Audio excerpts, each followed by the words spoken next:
backlash if I say this to him or that to her. Or, we always think about that these days. Normally, when we're typing on Facebook and Twitter and having a little go and what's it called, trolling everyone. You think of the repercussions sometimes, and sometimes you don't because you're oblivious to that and a bit belligerent, whatever you want to call it, right? So we have that thought process, and then we decide, then we make a decision, and then we do something, and then we have to face the outcome. That's human decision making. Allah subhanahu wa ta'ala didn't have to go through that process. Don't impose that on Allah subhanahu wa ta'ala. Don't think this is what humans do, this is what will and thinking is, like I said at the beginning. So Allah went through a process. So every time He goes through this process, no, there's no time, there's no process. Kun fayakun. He just wills. إِذَا أَرَادَ شَيْئًا. The word irada is used there. When He wants something to happen, He says to it, kun. And that's only this example, by the way, isn't to say Allah says kun and it happens for everything. It's just to tell us, it's as simple as that. Right? One syllable, kun, and it means in itself happen as well. So Allah used the shortest, speech, pronunciation you can get, which is one syllable, kun, and use the word that means be, happen, occur, and told us that that's all it is to Allah. Meaning, like we said last week, to understand. Just like when the bird took that water out of the sea, the ocean, that's our comparison of our knowledge, the whole creation, to the knowledge of Allah subhanahu wa ta'ala. This is like that kind of example for us to kind of figure out, okay, how does Allah decide things? Well, there's no time to it. I can't think outside of time. That's the problem we always have. Okay, kun fayakun.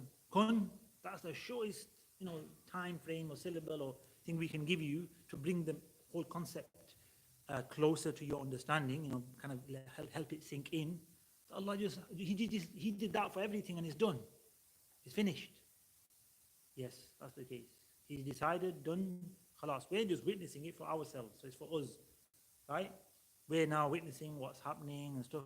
It's not right to give this example, but it's, I've tried to bring in more modern examples, okay, so you can relate to it a bit.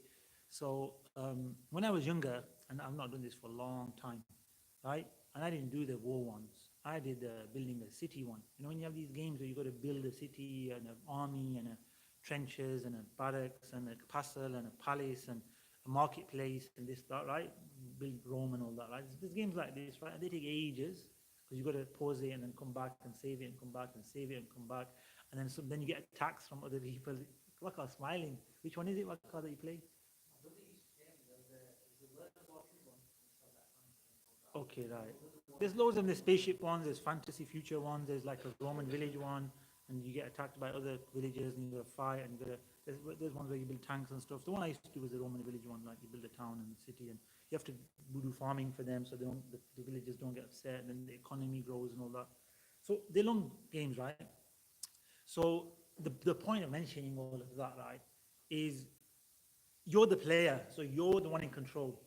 Okay, so you're the one that decides what happens. You decide to build a building here or send the people to work there or this, that, the other. And they're all running around doing stuff and they start fighting sometimes and you get notification, in that part of the city there's a big fight broken out and they're going to destroy the shop or this, that, the other. The police have to go and you got to deal with these kind of things, right? That's how these games work. So like I said, the example isn't perfect and it's modern. It's something hopefully you can relate to. You're the one controlling everything. You're the one deciding the parameters for what's going on in there. And then you have to leave it till their decisions. And the more you play the game, actually, the more you know what's going to happen. The more you know, there's going to be this, let's prepare ahead. And you get better at it that way, right? Because our knowledge is limited. Our decision making as humans is limited. But that same kind of example, take it for Allah subhanahu wa ta'ala. He's created everything. He set up everything.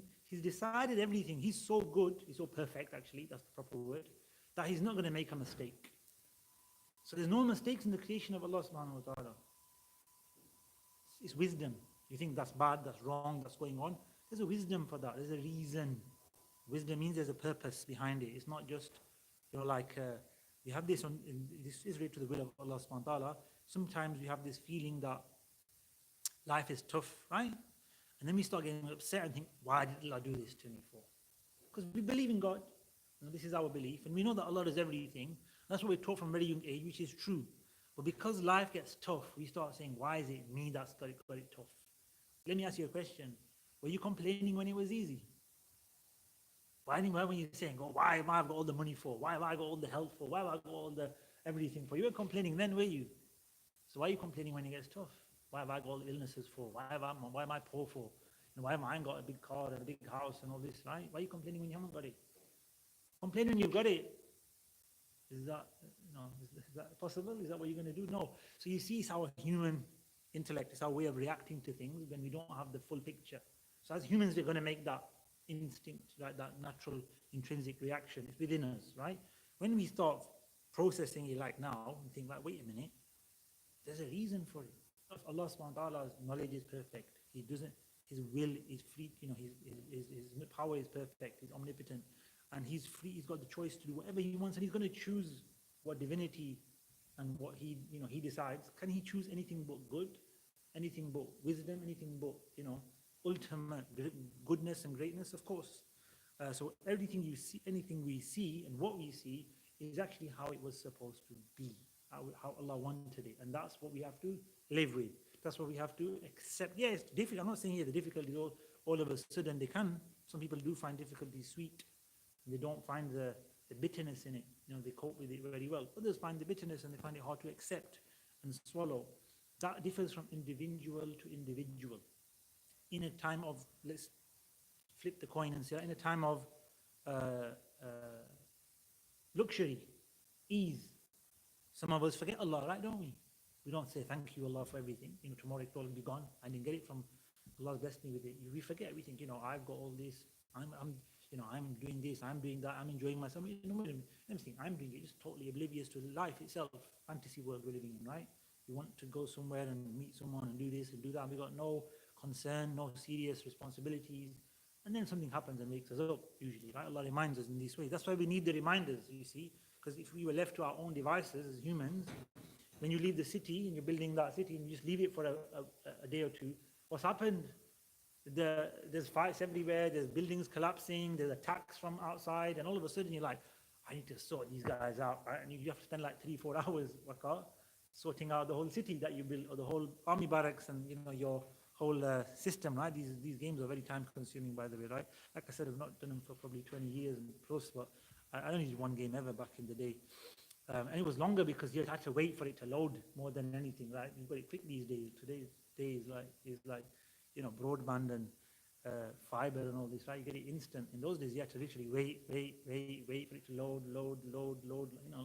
and you just wait. And we were patient back in the day, to be honest, right? People haven't got no patience these days because they're expecting, or they used to, that instant gratification, right? Bang, just slow internet here.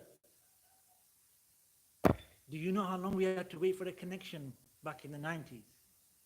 Like, it was like, remember you know that you dial up exactly. You couldn't use your phone if you had thingy. If you picked up the phone, it'd be like that sound, right? You couldn't use your phone if you're on the internet. Yet your mom or dad would tell you, can you come off the internet, please? I need to phone someone. This is what used to happen. You guys don't know this.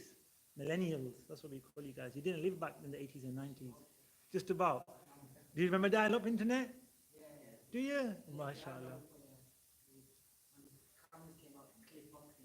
Oh yeah, that's right, yeah. So this is the world we live in, right? So the world changes, right? This is our developments and world, right? It's not perfect. It's based on our limited knowledge. Of course, it's got quite far, and we have achieved, but there's more to achieve, inshallah ta'ala. There's a lot ahead of us. So going back to this point here, that the will of Allah subhanahu wa ta'ala is what brings everything into creation. So then Imam Ghazali says, مُدَبِّرُ لِلْحَادِثَاتِ. So he arranges all that happens. So he decides everything to be and how it works. He's the one who's deciding that, planning that. Planning here for Allah doesn't mean like stages that we do. It means his decision again. فَلَا يَجْرِي فِي الْمُلْكِ وَالْمَلَكُوتِ قَلِيلٌ أَوْ كَثِيرٌ. So we'll just read the translation because it's straightforward. Nothing occurs in the worldly kingdom or of the spiritual domain, being few or many, small or large, good or evil, beneficial or harm, of faith or disbelief, acknowledgement or denial, victory or failure, increase or decrease, obedience or disobedience, except by his decree and predestination and his wisdom and will. If he wills something, it comes to pass. If he does not will it, it does not. Not a single glance or passing thought is outside his will, subhanahu wa ta'ala. Everything is within his control. He is the initiator, he starts everything off, and he is the restorer, the one who repeats. He does what he wills, and nothing can stand in his way. Nothing can rebuff his command, turn back his decree. No servant of his can avoid disobeying him save by the success and grace He gives. What we do, even when you obey Allah subhanahu wa ta'ala, you should remember that's a favor from Allah. I worship Allah, I do this, I do that. No, Allah has granted me the guidance, the strength to obey Him and protect me from disobedience, right? Um, he gives, no, sorry, it gives, save by the success He gives. Nor have the power to obey Him, save by His will and desire. So desire is not good. I wouldn't translate a word of desire for Allah subhanahu wa ta'ala. It says here, Duna iradatihi wa mashi'atihi, except by His will and decision, right? Decision is better than, desire. That's not a good translation. Desire implies needs and that kind of thing, right? They will not be able to do it, right? So sorry, if all human beings, jinn, angels, and devils, shayateen, made a joint effort to move a single atom of the universe or keep it still, just one little thing, against His will, against the will of Allah subhanahu wa ta'ala and His decision, they would not be able to do it. And this is where I think we stopped and talked about this a little bit. Or mentioned this hadith, that once there was a companion called Ibn Abbas, a young companion, the nephew, the cousin of the Prophet ﷺ, but he was young. He was about 15 years of age when the Prophet left this world, so maybe he was younger than that at the time of this incident. He was once sitting behind, he was obviously the cousin of the Prophet, so he had access to the Prophet's household. He would come. His khala, his auntie, was one of the wives of the Prophet ﷺ. Sayyidina Abdullah ibn Abbas is a khala, his auntie was Maymuna, one of the wives, Sayyidina Maymuna of the Prophet ﷺ. So his mother was her sister, right? So he had access to that household particularly. So he'd go there and sit with his khala and the Prophet ﷺ and spend time there, right? It's good to know that. So one day he was with the Prophet ﷺ and they were on a camel. And Sayyidina Abdullah ibn Abbas was behind the Prophet ﷺ. So the Prophet in the front, Abdullah is behind, may Allah please with him. And the Prophet ﷺ says, Ya Ghulam, oh young man. So Ghulam is a young boy, right? Young man. So he wasn't very old at the time, because Ghulam is probably about 10 years of age. So that's important because the Prophet is teaching a young boy now. He's not teaching a grown man. He's teaching a boy. So what is he teaching a boy? What is he teaching young people? This is the tarbiyah, the training and the education of the Prophet ﷺ towards young people. So he says, Ihfazillah yahfazk. Preserve Allah, beware of Allah. Beware of Allah's commands and what He's asked of you, and Allah will look after you. Allah will preserve you. Allah will protect you. Ihfazillah tajidhu amamak, or tujahak in one report. Be aware of Allah and His commands, and you will find Allah before you. So what is the Prophet doing? Putting him into this, what we call taqwa, right? God-fearingness or God-awareness. Be aware of Allah in what you do, and Allah will be with you. Be aware of Allah what you do, and you will find Allah before you. So Allah is with you, and you're with Allah subhanahu wa ta'ala. Do you feel that? 10-year-old boy being in this, direction in life, this training in life, right? He was one of the greatest companions after that, by the way, right? He was one of the youngest, and there were many senior companions in age to him. But in terms of scholarship and knowledge and even piety, he surpassed many of the Sahaba. Obviously, we don't know the ranks of the Sahaba apart from a few. Like Sayyidina Abu Bakr, Sayyidina Umar, the first sort of batch. In generally, we don't know who's who, etc. We leave that to Allah, it's not our job. But with certain individuals, they stand out with certain virtues, certain traits. Abdullah ibn Abbas stands out as one of the greatest scholars of Islam amongst the Sahaba. One of the greatest. He was called Habrul Ummah, the sage of this Ummah. He was the ocean of knowledge. He had special dua from the Prophet ﷺ. Others stand out for maybe their Quran, maybe for their generosity, maybe for their jihad, maybe for their sacrifice. Different traits, different. He stands out for his and he went through a lot of trials and tribulations as well, to be honest. But he was a wise person. He was an advisor to Sayyidina Ali in difficult times, and his advice was always the best advice, and he was always one step ahead. So very, sharp, astute, very, very intelligent person, right? Shrewd might not be the best word, but very, very sharp person, very intelligent and thinking ahead. He had the acumen for seeing things and seeing ahead and planning ahead. May Allah be pleased with him. So he's behind the Prophet ﷺ. I'm saying this because I'm telling you that he got there because of the training he received. What was his training? He was this hadith. And then the Prophet ﷺ said, Wa'alam, know, O Ibn Abbas, know me. Think about this and know this. Don't just listen to me. Understand that we're the whole of the ummah, the creation, come together to benefit you with something that Allah didn't want you to benefit you with, they could not do it. They couldn't benefit you with something that Allah does not want you to benefit from. And where they come together to harm you with something that Allah did not want you to be harmed, they could not harm you. That's a powerful statement, guys. That is very, to a 10-year-old boy, right? We say 10-year-old, but he was a young man. He was mature and he was learning. He wanted to be around the Prophet ﷺ to learn and to become a man, right? To understand life. And this was what he was told.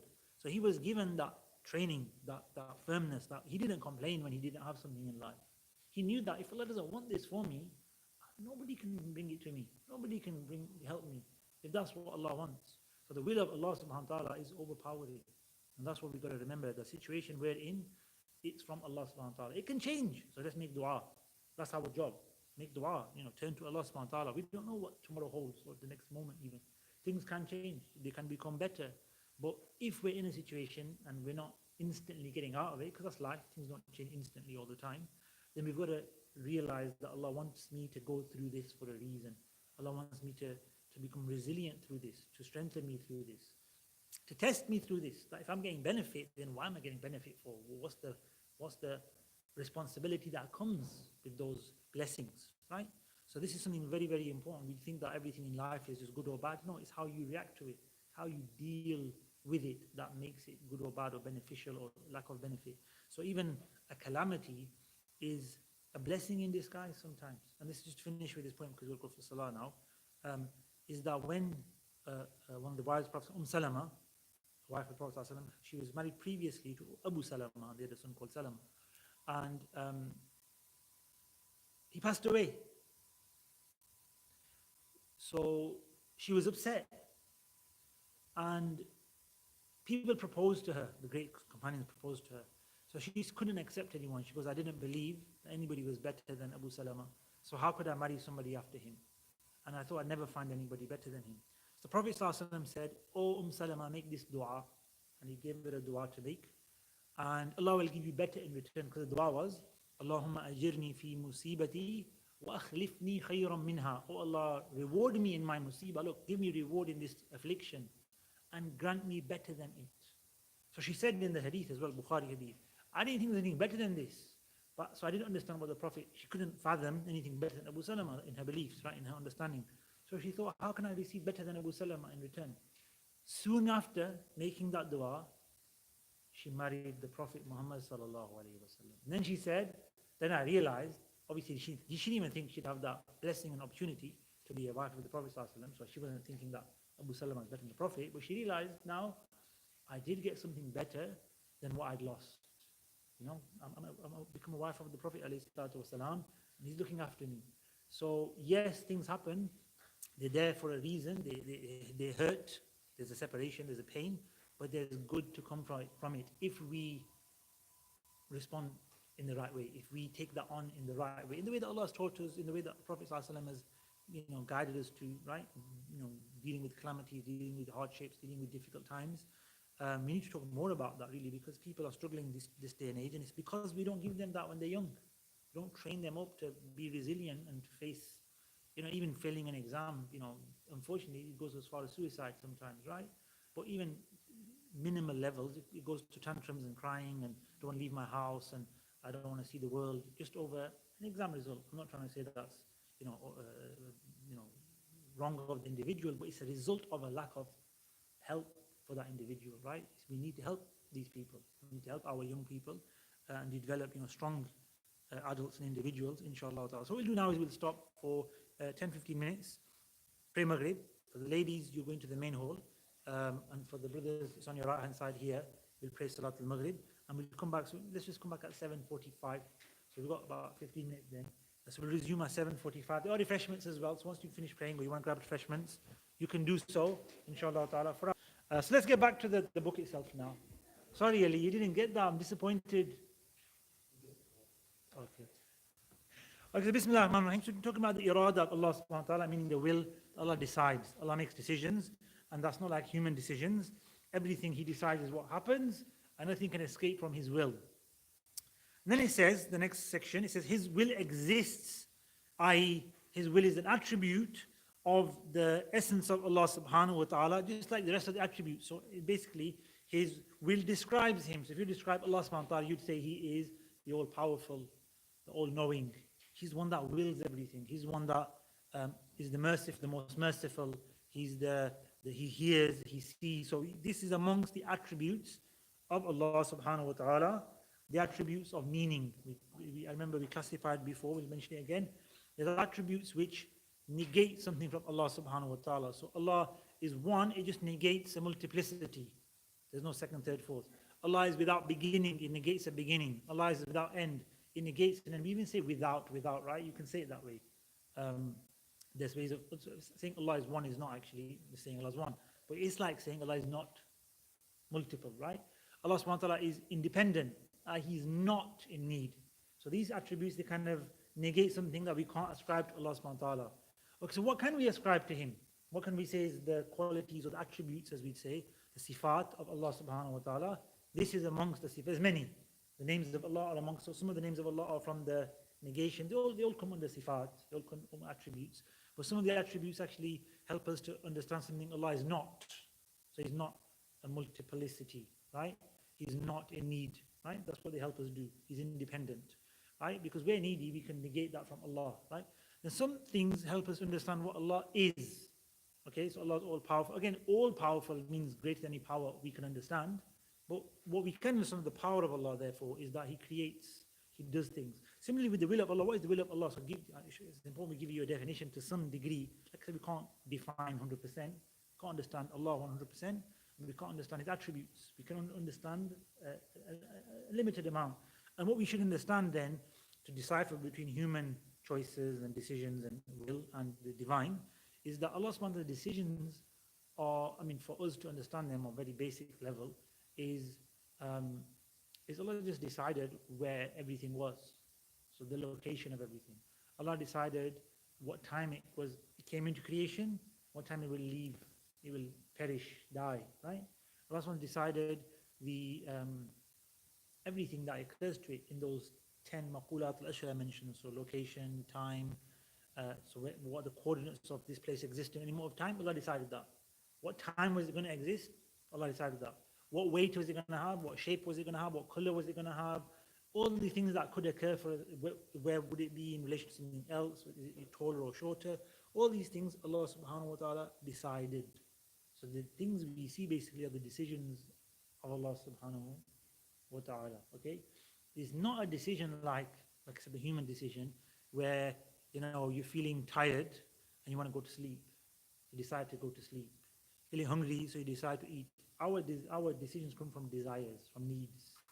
These are not the decisions, or hence I didn't want to. The word desire for Allah isn't really a good translation or a good word to use. Will, decision, choice. Allah can choose to do this. A choice as in choose to create Zayd now. So what does that mean? Allah chose to create us now to live in the 21st century, and not in the 23rd century, for instance. Who decided that? Did you decide that? Did you decide to come to this world right now and live in this time? Some of us was in the previous century as well, right? Did you decide that? Nope. Right? Allah chose that to happen for us. That was the decision, the will of Allah subhanahu wa ta'ala. Everything is the will of Allah subhanahu wa ta'ala. We live within that decision, those decisions. As such, he never ceases to be attribute with it. So Allah subhanahu wa ta'ala is always willing, always, never, there's no time, in other words. It's pre-eternal. His attribute of will is pre-eternal, like himself. And he never ceases to will in his eternity. The existence of things in the times he destined for them. So in eternity, he decided everything which wasn't a time even. It's just decision that doesn't take time, that we can't fathom that. Can you understand a decision that doesn't take time to make, Ali? You need a split second, don't you? You need some time. No, there's no time that Allah made a decision in. It's pre-eternal, that's what it means. It means without time, Allah is, always will be, decided, and knows, has power. It doesn't occur in time, it occurs in outside of time. It's just hard to understand. We talked about how Allah created time and place last week. Remember, Waqar, you got it right as well, mashallah, if I remember. You described what time was. Mashallah, good lad. So it says here, not a moment, so he, just as he intended his intention, not a moment sooner or later. Whatever occurs as Allah willed, not sooner or later. We can't put it forward. And that's Allah says in the Quran. When the time comes, you can't put it back and you can't push it forward. You can't say, oh, do the, and the people say that, the kuffar, in the time comes, oh, wish I had more time. Can you do, once the time that Allah decided is going to happen, nothing can stop it from happening. It's Allah's will that will be carried out. They have always occurred, things have always occurred, in accordance to His knowledge and will, without any substitution or change. He arranged all things, everything in order, but not by thinking or planning over time. Literally says it there now, Imam Ghazali. To tell you that the will of Allah is not a procedure that is like afkar. So you can't say Allah has fikr or thinking. Humans have this thing called fikr, tafakkur. They reflect, they think. They have afkar, thoughts, minds, intellects, right? Allah is not intelligent like that. Allah is not all-knowing like that. Allah doesn't decide with that. That's a human level of understanding and being that Allah has given us, is God-given, through which we have volition, we have, awareness, realization, the ability to learn, cognizance, and these kind of things, right? So this comes from Allah. But He Himself is not in that same shape and form that He created us in, right? So we can't impose that on Allah, like He said before. It says, no, but not by thinking or planning over time, which is why no one thing can distract Him. Look at this. Imam Ghazali is amazing. He says, because nothing occurred in time for Allah, then nothing distracts Allah from anything else. It's like that game you've got, yeah? Go back to our game, the game you've got. Now, obviously, we're weak, we're humans, we get distracted, and then we get distracted from one end of the city, and it's falling apart, they've broken into the gates, and they're firing arrows, right? You go and protect that part of the city. Then all of a sudden there's an attack on the other part of the city, so we can't pay attention to everything. But we do have that, you have that map where it shows everything going on, all the things moving around and everything. I don't know if you guys played these games or not. I played a long time ago. They're probably improved by now. We should know them. But basically you get this overview of everything going on, and you can see in that what every single thing is happening in the city. There's levels, and this needs improving, this is down, the sort of standards, all that. Right? Ali's smiling now as well. He knows what I'm talking about. Stop playing it out work, Ali. Right? Half an hour here, half an hour, it kills your time. But anyway, so you know what's going on because you've been given the access to all that knowledge, right? For Allah, there's no such thing as access. It's being all access, pre-eternal. There's no limitation, no deficiency. So Allah sees everything and is distracted from one thing from another. Everything is perfect. Everything remains under His control, under His will, under His knowledge, subhanahu wa ta'ala. So that's the will of Allah. So that's what we discussed today. Hope you benefited from that somewhat. We'll move on to next week's topic of hearing and sight and speech. We'll do them all together and talk about them. Move on to the week after, inshallah, on to the last section on this book, or the last section on this section, which is the actions of Allah subhanahu wa ta'ala. And then move on to the next section, which is the testimony of faith and so forth. So each section will be discussed as a separate topic each week. So you didn't attend about knowledge last week. It doesn't matter. You learned about the will this week. It's separate. Even in classes, you do them separately. One class is about the knowledge of Allah, and one class is about the will of Allah, right, and so forth. So any questions for today? Anybody any questions regarding what we discussed or related? Somewhat related. Don't go too far away. Don't start asking about interest and loans, right? That's not what it's about. Or, your wudu or something. It's linked to Aqidah, Allah, the afterlife, the will of Allah, creation, our choices. Do you want to ask anything? No? Fine. Jazakumullah khairan. No, we've got some questions. So the hands went up when I was about to close it off. Okay, I think you're on the right of my right, so we'll go first.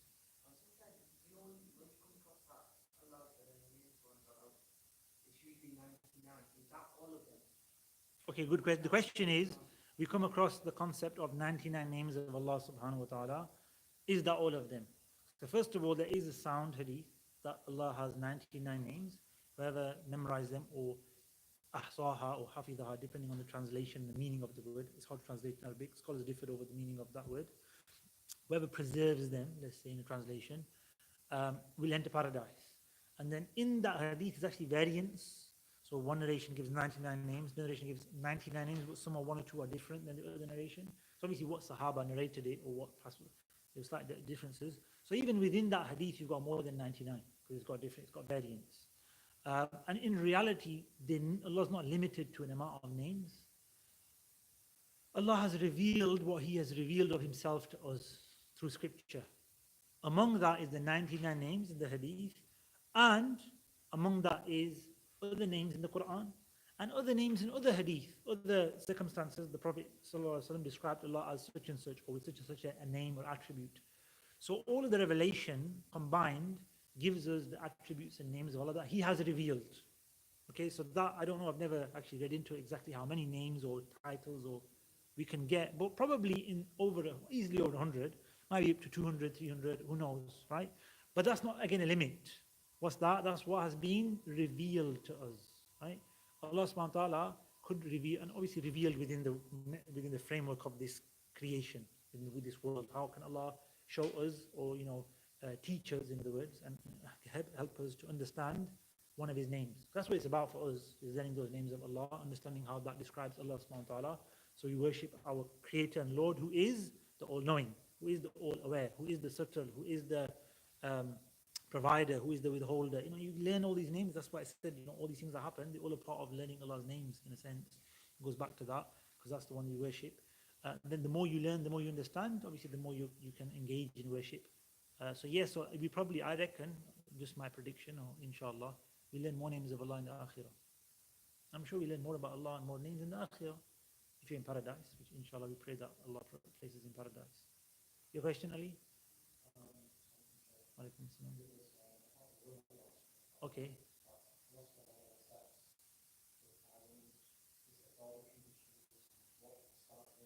Yeah. It is.